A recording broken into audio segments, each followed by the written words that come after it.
You stupid fool. Did you really think you gonna hit me? Huh? Bam, bam, bam. Over.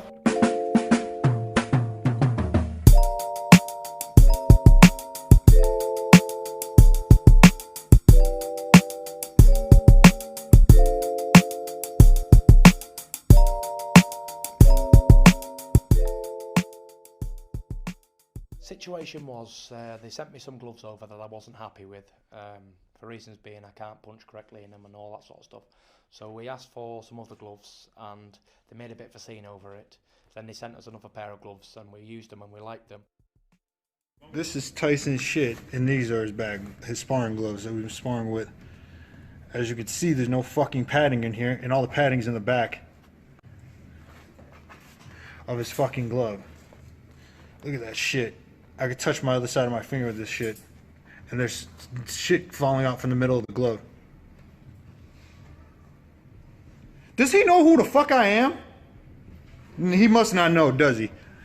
Does he? What? Oh, he does not know. Look at this shit, man. And then, hold on, these are the spawn gloves they told me they got for me. These thick ass, look at, hold on, let's see, watch the squeeze. Going nowhere. Going nowhere. Watch this shit. Get the fuck out of here, dude. Dante's Boxing Nation, what's going on, guys? So it's finally time to address this. You know, I've been sitting on this video for about a week now, and I'm going to explain why later. But before I get into that, let me go ahead and shout out all you guys that emailed me, sending me links the whole week about Tyson Fury's gloves that he used in not one, but both of Deontay Wilder's fights. Now, the first video I received was by a guy by the name of, his YouTube name is Toronto Peace Moray. If I said that right, I'm going to put the link in the description box because he's actually playing clips of the fight where you can clearly see Tyson Fury's hands or his gloves just dangling like he has bags on his hand when he throws punches. And he's always throwing punches, especially with that left hand with his glove open, which is illegal in the sport of boxing. So what's extremely evident when you watch the link that I'm going to share with you guys, you'll clearly see that Tyson Fury's fist is all the way at the bottom of the glove towards the wrist area of the glove, which is the only way to explain why his left glove is flopping all over the place as if there's no hand in there at all. Let me say this before I continue. You know, when Deontay Wilder made the costume excuse, of course, everybody laughed at it. But when it comes to this situation, nobody is laughing. This is far more serious. It's a far more serious situation. Regardless if you want to try to go out your way to defend Tyson Fury, no one's going to be laughing about this situation right here. So when I watched that first clip, there's no doubt about it, I thought it was suspicious. I thought it was highly suspicious, but I was thinking to myself, once again, they were supposed to check the gloves before he entered the ring, so maybe Tyson Fury just loves to slap when he throws punches. I wanted a little bit more evidence, and that's when I got it more recently. It was when I got sent another link, which was Young Pharaoh's channel. Someone sent me a link of him doing his video, and it was this picture right here that confirmed and convinced me there's no doubt about it. Tyson Fury's fist was hanging out. You can almost say it was protruding through the glove of the bottom part of the glove, the wrist area, where you're not supposed to see anything right there but hand wraps. But for some reason, you could see his actual knuckles at the bottom area of the glove. And guys, it's really important to note this. This was actually done in both of the Tyson Fury Wilder fights, where Tyson Fury's left hand was dangling and his wrist was all the way at the bottom of the glove, which means when he's throwing those hooks, he's damn near hitting Deontay Wilder bare knuckle. It would be one thing if this was just done in one fight with Tyson Fury, but the fact that this was done in both fights, the same left hand dangling the same way, that clearly tells us this is not a coincidence. Furthermore, looking at this, it also makes you start to put everything together when you start looking at the consistent pattern of foul play during Tyson Fury's career. Let's remember, right after he got his biggest win over Vladimir Klitschko, he tested positive for steroids, nandrolone. Him and his cousin both tested positive for the steroid. And their excuse?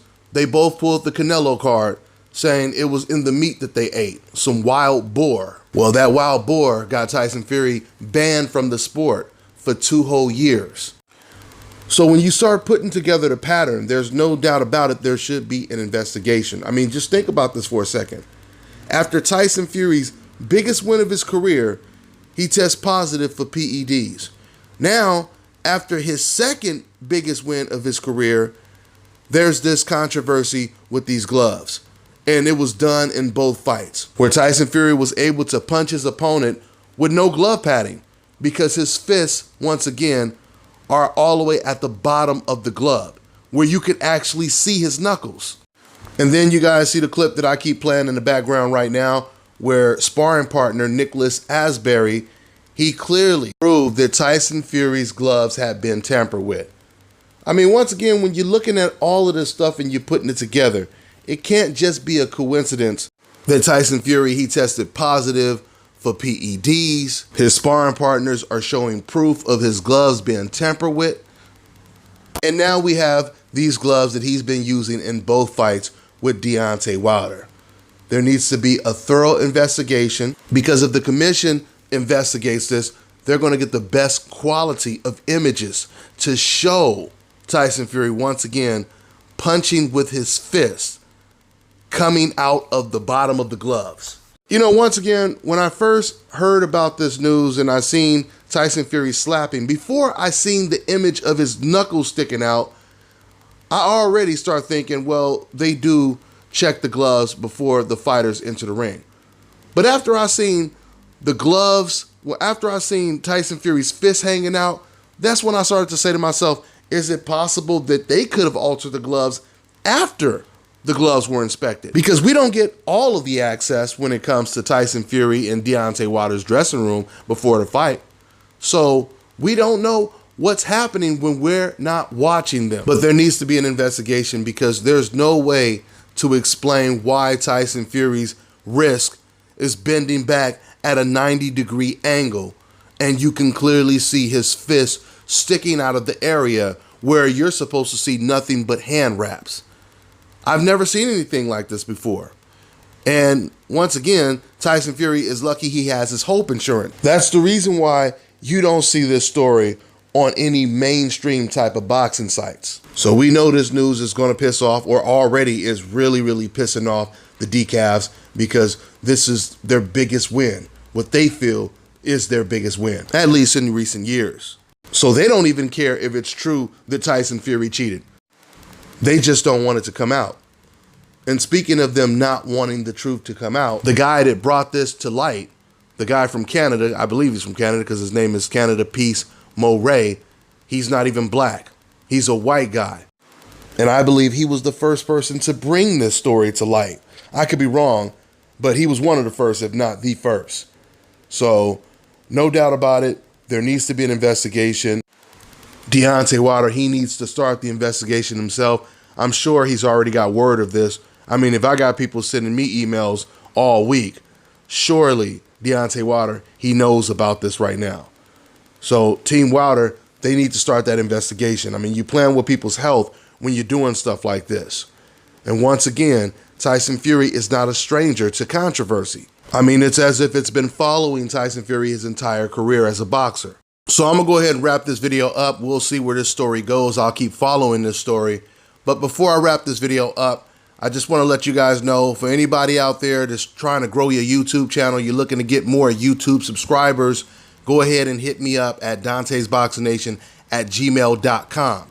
If you want me to promote your channel, if you want me to promote a website where you're trying to sell a product or anything it is, you just want to get your name out there, contact me at Dante's Boxing Nation. So with that being said, I'm gonna go ahead and wrap this video up. But before I do, I want to give a big shout out to my man Nate Drink One. He has a really good YouTube channel. It's a new YouTube channel. He covers all the sports. They have a really good podcast on there too. It's called A Drink of Wisdom with a full panel. And I really like the show because it's set up like an ESPN type of show with very knowledgeable cats on the panel. On top of that, my man Nate, he's a 10-year Marine Corps vet. So go ahead and show him that support, guys, and subscribe to his channel. I'm gonna go ahead and play a clip of one of his shows right now, and I'll put the link in the description box so you guys can subscribe. I'm on to the next one. Tomorrow evening in Frisco, Texas at the Ford Center on the Zone, there's a boxing welterweight main event between Mikey Garcia and Jesse Vargas. Who has more to prove tomorrow evening? I'm gonna go with Mikey Garcia. Here's the deal. He left PBC, went over to the Zone, took a 2-year deal. Pretty nice payday for the 2-year deal for Mikey Garcia. And Jesse Vargas, if you can't beat Jesse Vargas, hey, don't worry about it. You're done in the welterweight division.